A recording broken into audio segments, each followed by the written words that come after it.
Hello, everybody. We are live. It is Casual Convo Friday. Happy Friday to everybody. If you are tuning into this live off of Facebook, YouTube, LinkedIn, it's a pleasure to have you here. I know I've been off for the last couple weeks.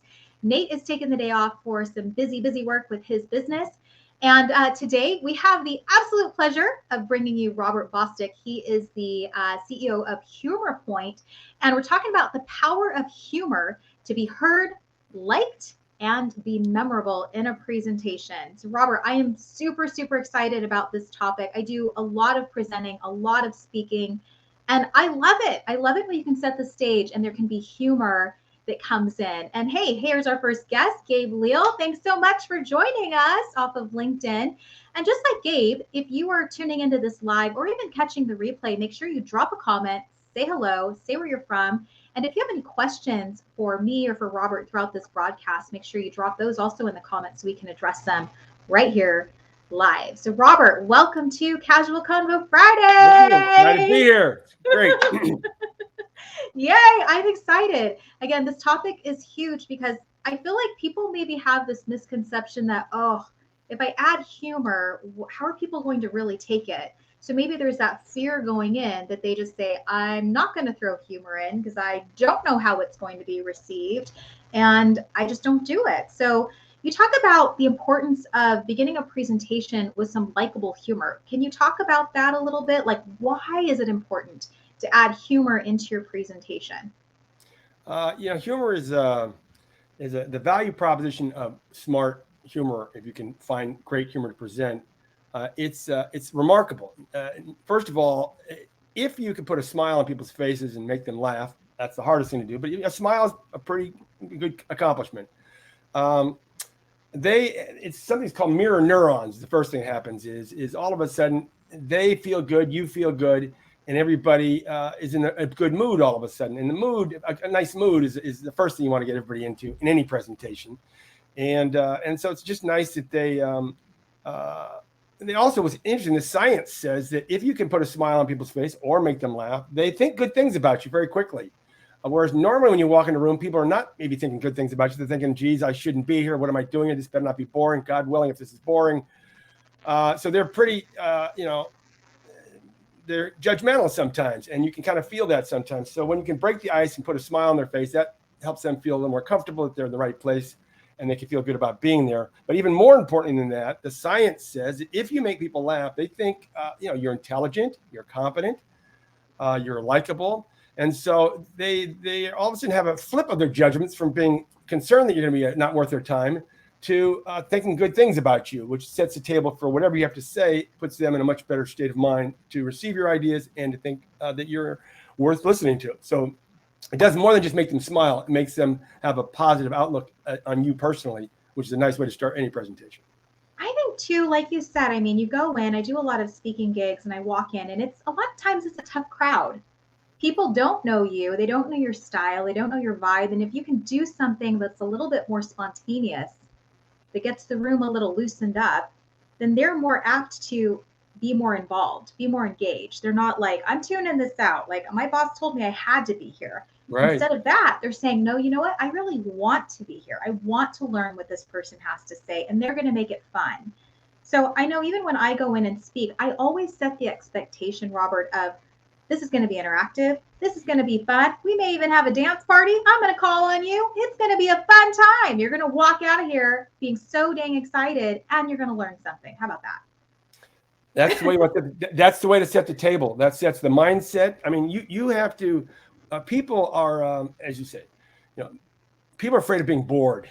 Right. And boring is kryptonite to any presentation, any presenter. So, you want to let them know as fast as possible this is not going to be boring.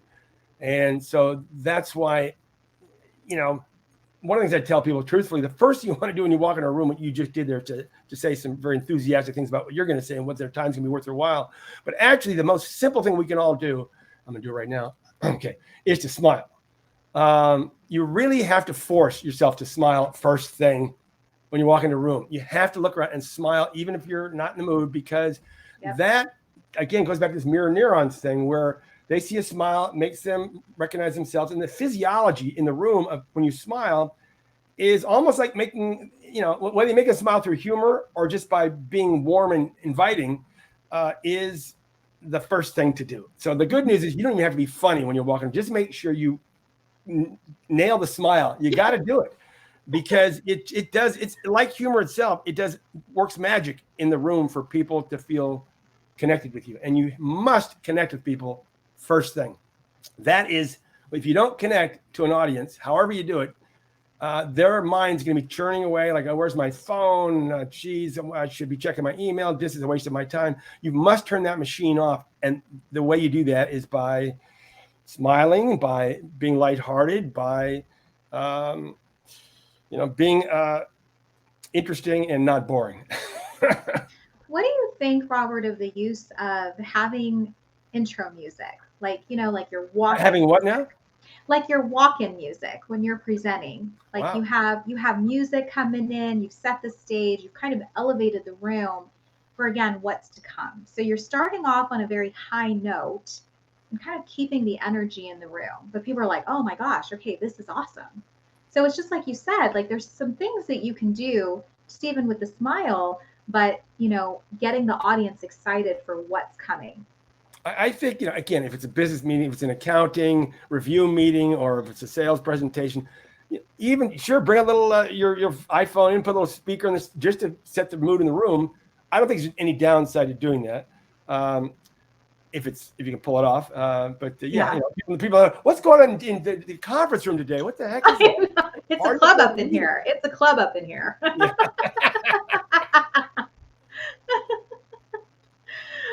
We've got a comment here from Gabe. He says, I think, let me see if I can get it up. I think being not boring is hard thing for me. Yeah, I know. There's some people that just, they've got it. They've got that natural personality where, humor comes naturally to them. The smile comes naturally to them. But what about people, Robert? Like, can you give some tips on what if that's not your style, but you want to incorporate this because you want to be heard, you want to be liked, you want to be memorable.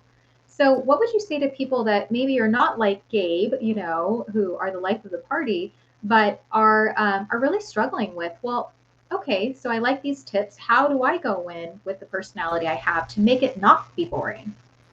Gabe is in the minority, Gabe. So congratulations. Hey, Gabe. The truth is that in business meetings in particular, they're fairly humorless.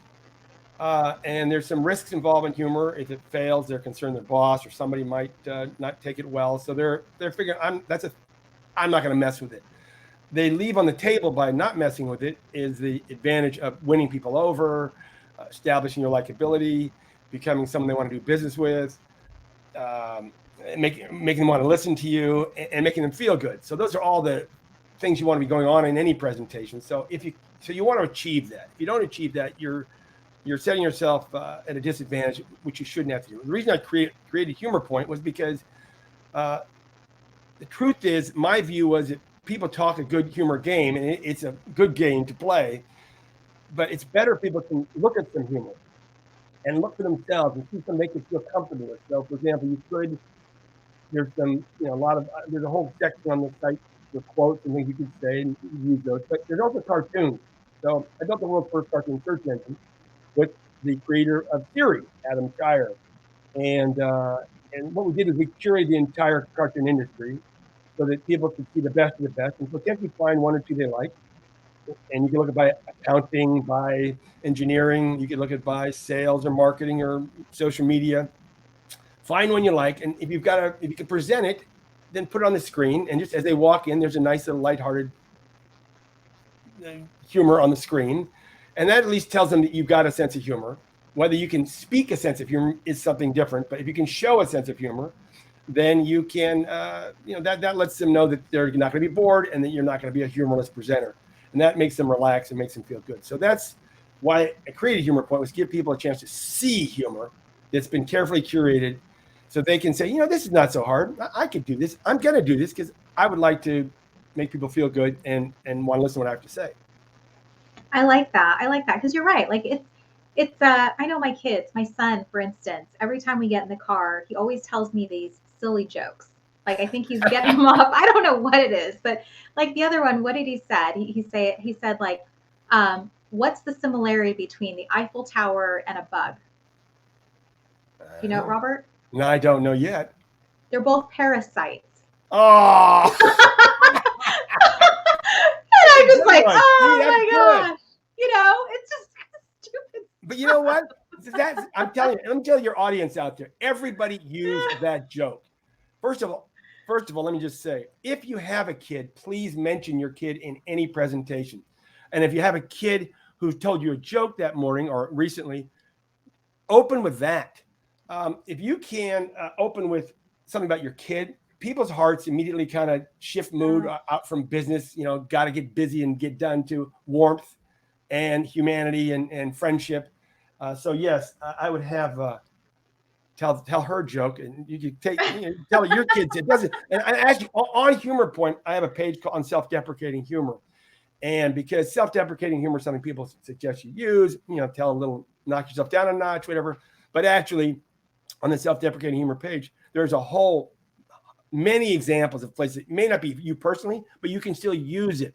The key with humor in a presentation is to find something you're comfortable with. You didn't have to invent the humor. Just associating yourself with great humor that wins people over is good enough. That tells them you've got a sense of humor. You didn't have to write it. You didn't have to do the cartoon yourself. You didn't have to write the funny joke. Like, one of my opening lines I like to use is using the rule of three. And there are, I'm gonna read it because I have it in front of me here. But anyway, there are three things I'm always watching in my audience: how often they smile, how often they glance at their watch, and how often they're checking to see if it's still working.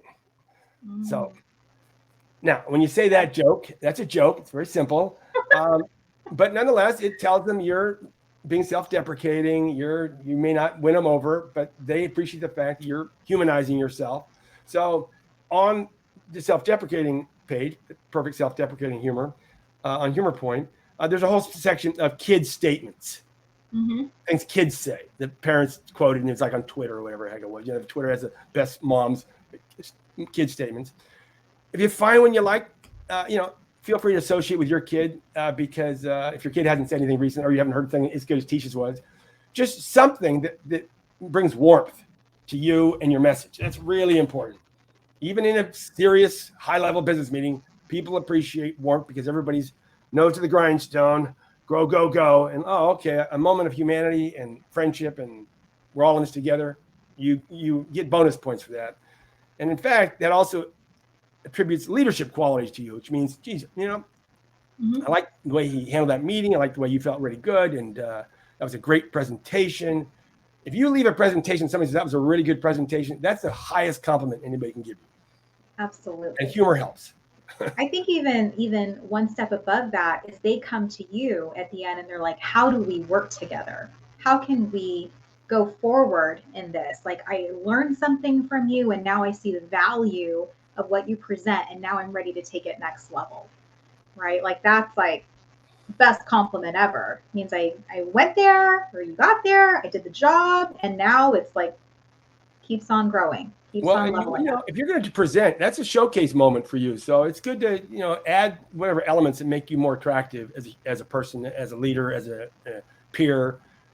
So yeah, you can't go wrong. Now in sales, it's even more important, because in a sales presentation, these are strangers. That we're talking a little bit work partners, but there you really want to win them over. So in sales, you even have a higher incentive because there's financial benefits, and plus you're representing your company. So if you can use humor to really win them over and establish that connection and that friendship in a 20-30 minute spiel of your product, and that you want them to say at the end, I really like this guy. This is nice. It'd be fun to work with. Let's work with him. So anybody can. That's why I created HumorPoint, because the value proposition of humor is very high, and the tools to execute it are very non-existent.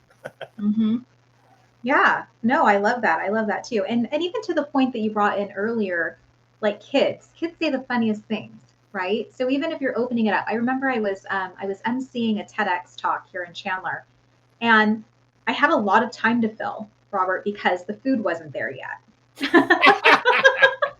And I'm like, darn it. Okay, like I just have to wing this.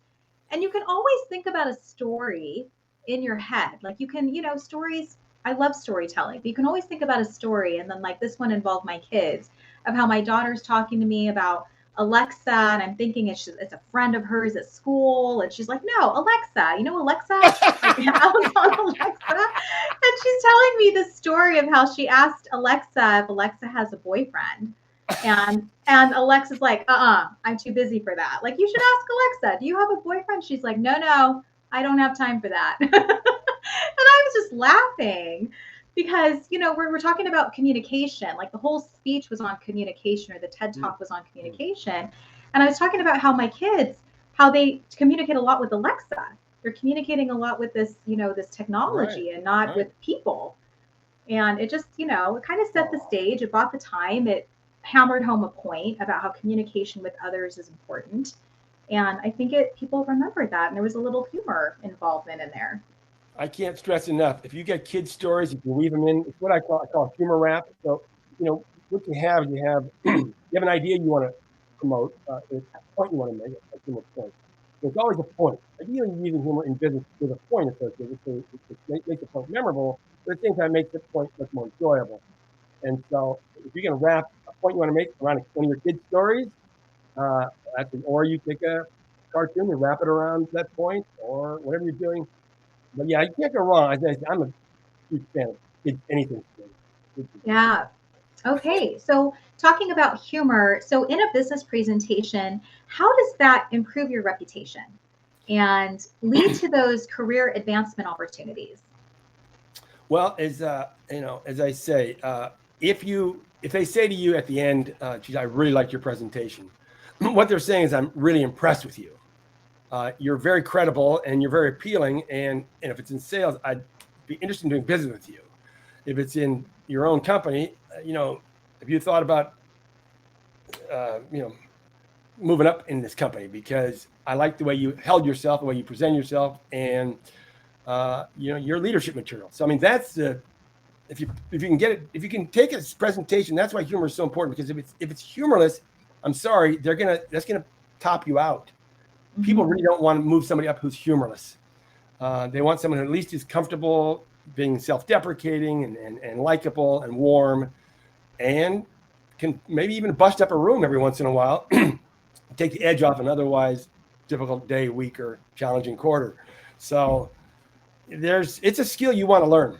And luckily, the truth is, as much as people wax on about how great it is, the head of TED called it a super weapon, is that it is until, in honesty, I'm going to toot my own horn here, until HumorPoint, there was no place to go. Yeah.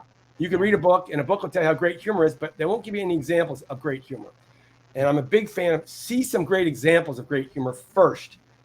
But there's great jokes, there's great one-liners, all that stuff's on the site. But just look at some great examples. Now, one last thing on that topic I'll leave you with is you can also show pictures occasionally of yourself. So I'm going to show you a picture of me here. Yeah, go for it. Now, this is this. I'm going to wrap a point around what I'm going to show. I'm going to show a picture of me, but I'm going to first wrap a point around it, so it's going to have a double bonus. And that is it. In a presentation, after college, I hitchhiked around the country for 2 months, and I had a sign with me that got me picked up every time within about 5-10 minutes, which is great. And so maybe a little longer sometimes, but when you're hitchhiking, it's kind of like doing a presentation. They only give 4 seconds before they pass right on by you. Right. So to get these people to pull over 80 miles an hour, that is a heck of an accomplishment. And so something about you is really appealing. And so you want the same thing in a presentation. You want something about you to be really appealing as fast as possible. And so in this situation, what was appealing was my sign. You can see here. You see here. That's me. Home to mom. Home to mom. And, this got me picked up very quickly, of course, mainly by mothers, of course. But, that's my 4-second presentation on the highway, which closed the deal every time. So simply saying, you can also show, if you have a picture of yourself that for whatever reason makes sense, you can drop that in, because like the kids' pictures, anything that humanizes you and makes you more friendly and knowable, you want to take away, obviously in a sales presentation, you want to take any of the mystery of you away and make it so they can imagine wanting to do business with you as fast as possible. And in a regular in-house presentation, again, you're just trying to be friends with everybody and build relationships. and establish yourself as someone who people like, who want to work with. So I don't know if I answered your question, but that's Well, and I would even take that a step further that even if you're not in the business of presenting, like you're not going out and doing presentations, you're always presenting yourself. So even when you're on social media, doing things that humanize you, just like you're mentioning, Robert, is a great way for people to resonate, to feel yeah. connected, to want to continue the conversation. It's why I always say, like, I don't know if you see a lot of people who are always just talking about their business, always, Mm-hmm. always. And I'm like, what about you? What about you? Because if I can't get to know you, then there's That's right. already a big disconnect there. So it's the It's same so thing. true. I mean, you want to humanize yourself wherever, and again, going back to, uh, one of the things that all my content does. So again, when you look at it, when you scroll through HumorPoint, you look at the perfect cartoon search engine. I mean, you're going like, wow, this stuff is good. Yeah, okay. But again, so I just used the other day for example, this one here. This is so you can take something like in LinkedIn when in chatting, when people are making comments, and if you're doing if people are on LinkedIn, you sometimes want to play and participate in people's chats. And so, if someone says something about this or that, about how hard it is to, they're dealing with something hard, and then you might drop something like this in, here's a, you can do it.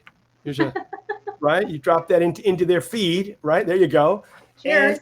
and it puts a little smile on their face, and they appreciate the fact you've got a sense of humor, so you just connected to them, and they may take that and put that in their feed.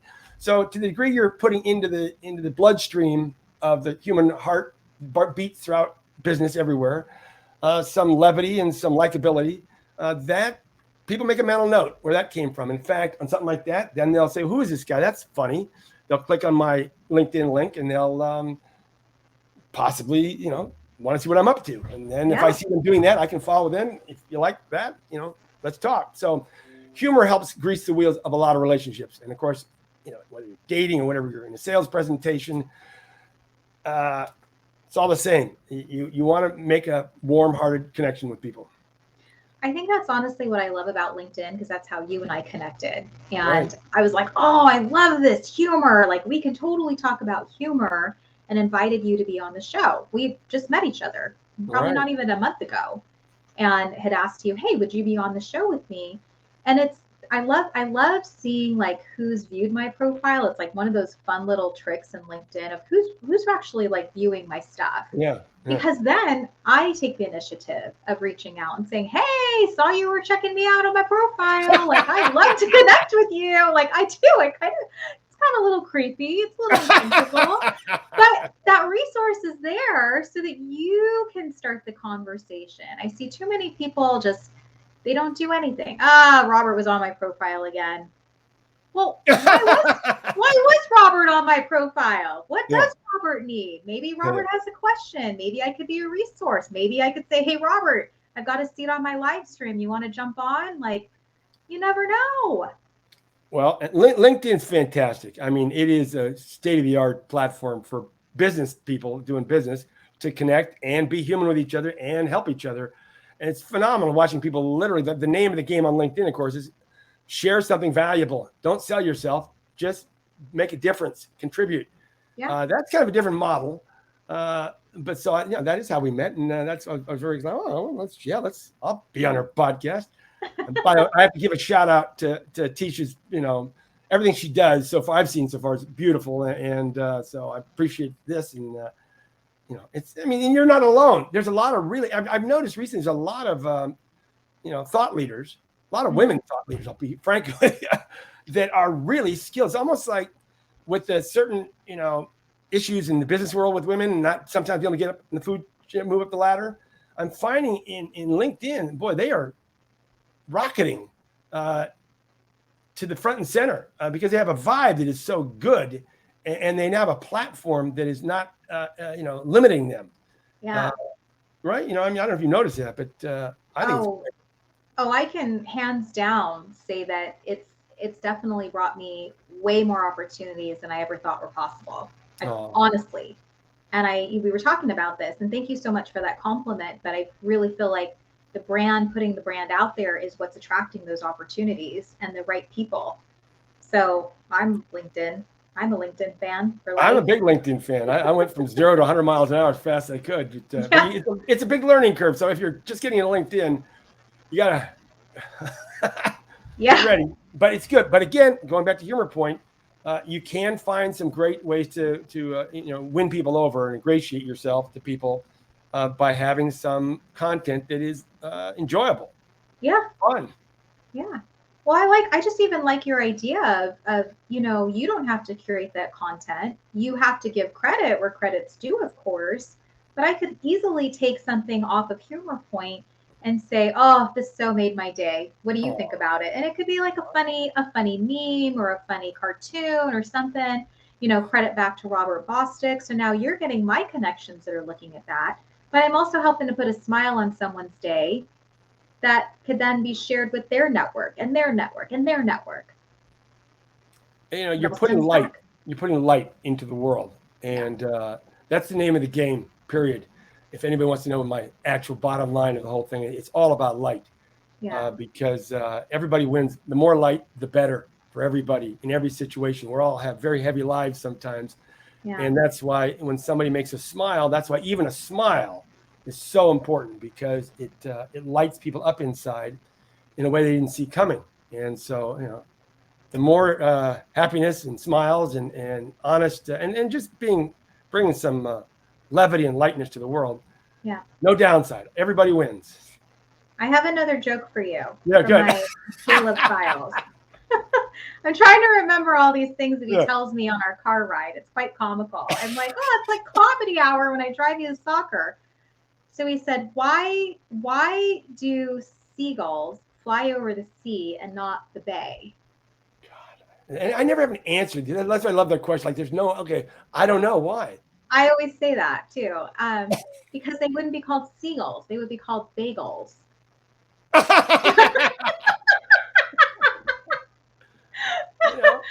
just so silly, stupid, right? I'm like, oh, Caleb. Stupid. But the thing about those type of jokes, they have to be pretty good. Yeah. And luckily, those are pretty good. I mean, you want to make sure that if you're going to use something like that, even in a meme, which you can use them because they're campy and silly and they're not serious. But if they also happen to be pretty smart and witty and play a good play on words, I'll have to write.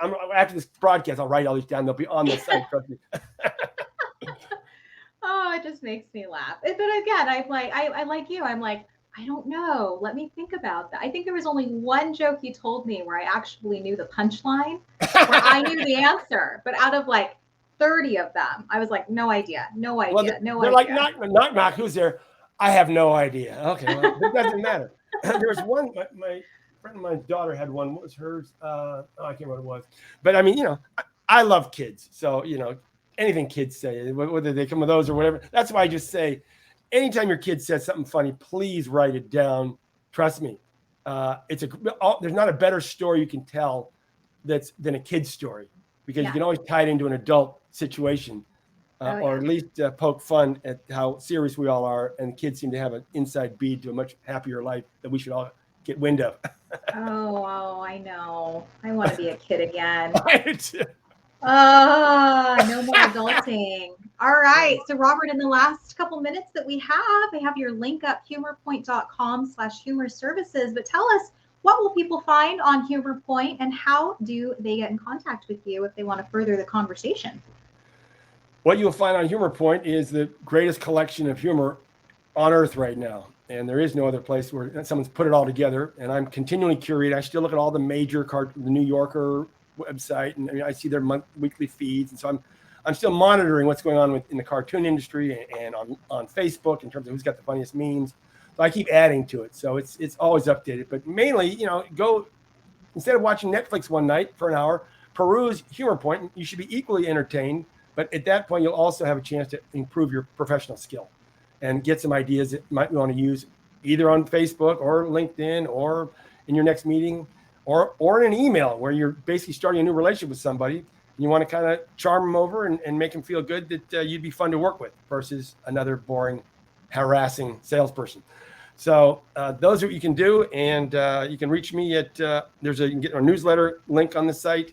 But most importantly, I just want you to check it out and enjoy it, because that's what it's built for. And I also have doing introductory webinar next month. I'll be put on LinkedIn. You can watch there for that. And then we have a 3-week beta test program to improve your sense of humor professionally. So it's all there, and sign up for wherever you can find something to sign up on. It'd be great. Or DM me and LinkedIn. I'm happy to hook you up. I love that you've really niched, and you've really decided that humor is my thing. Humor is what I do best. Humor is what I can teach people how to do better. And you've provided them so many resources, Robert, of how they go about doing this, so they never feel like they're trying to do it themselves or they have to figure it out on their own. So I commend you, my friend, for doing this. I'm like, humor, yeah, sign him up. Thank you. I love humor. I love being able, and to your point, like, I think you and I, what attracted me to you is that you and I speak very similar language of how do you stand out and how are you memorable? Like, how do you get people coming back to you because they loved the experience that you gave them? That's right. Right. So that's what we're talking about, of, making power people, of humor. Making people feel good is the name of the game in this life. That is, we're definitely serving, right? So good stuff. Well, Robert, thank you so much. Cheers nice to you, meet my you friend. and everybody. Thanks so much for being on. And you can find Robert again on LinkedIn. Definitely go to his website at humorpoint.com. And we will be back next Friday. Chris Weir is joining us on video strategies, so you don't want to miss that. And Robert, have a fantastic week. Thank you so much. Really appreciate this very much. Thank you. And we'll see you back next time. All right. Thanks, everyone. Bye-bye.